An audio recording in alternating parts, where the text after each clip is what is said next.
Hi guys, ang lulutuin naman natin ngayon ay ayan yung bawang, enyen, paminta, kamatis, and alam niyo na ito kung ano to, chicharon, ampalaya, and dahon ng ampalaya.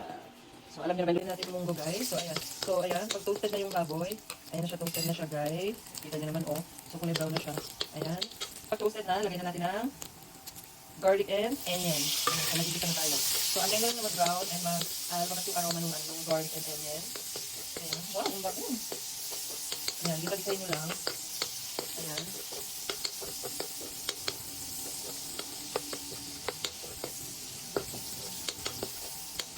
Ayan siya. Pasensya na kayo guys sa kawali kasi nung 1978 pa itong kawali namin. Yan guys, pag color brown na yung bawang and onion, bang talaga. Sunod nyo na yung kamatis. Ayan, yung kamatis. Ayan. So, antayin nyo din na maluto yung kamatis. Ayan. So, tapan muna natin para malambot na siya.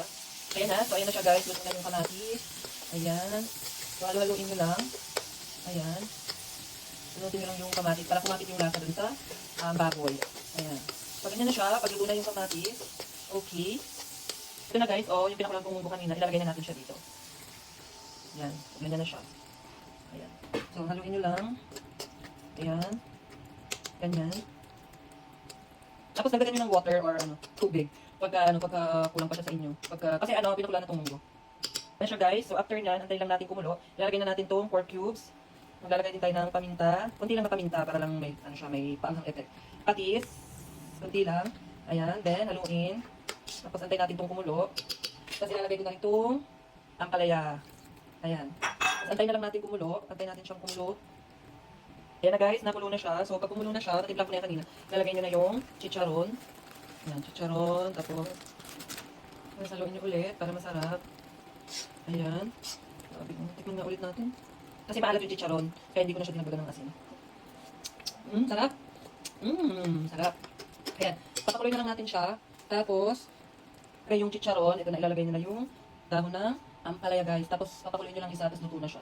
Pwede nang kainin ng ating munggo. Ayan, pakuloyin lang natin siya ng isang beses. Ayan o, sarap guys o.